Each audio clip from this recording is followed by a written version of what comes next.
Nakapanood ako ng isang lalaking nabubugnot sa kanyang asawa. Sabi niya yung mga babae daw, weird. Para daw weird animal nung nilikha sila.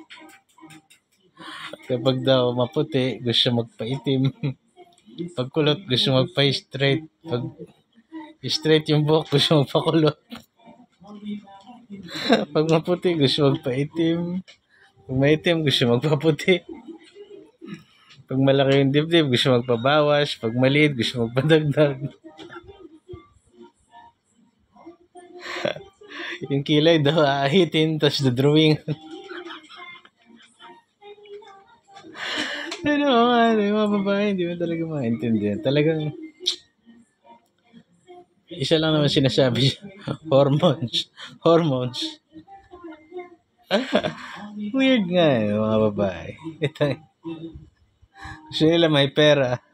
May pera yung lalaki, pero lagi nandyan. Pag laki ka nandyan, tambay ka daw. Minsan, wala ka makakuha ang trabaho doon sa inyo, mag-a-apply kasi medyo malayo. Gagalit yung babae. Pwede ka ba umuwi dito?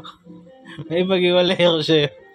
Pag umuwi ka doon, pag hindi ka pa nagtrabaho, paano mo bubuhayin yung pamilya mo?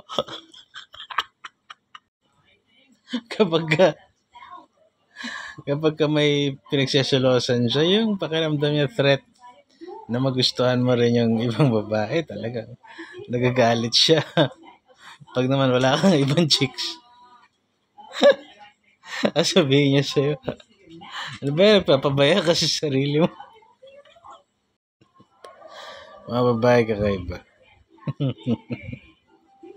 Gusto nila ayaw nila ng basagulero. Pero gusto nila kaya siyang ipagtanggol.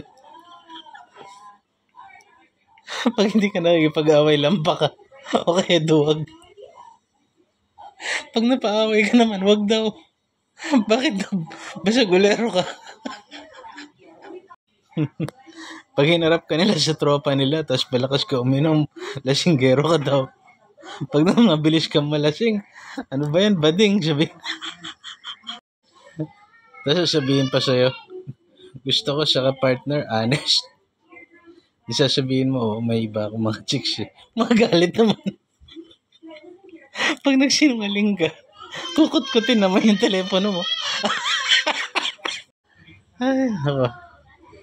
Weird nga talaga mga babae.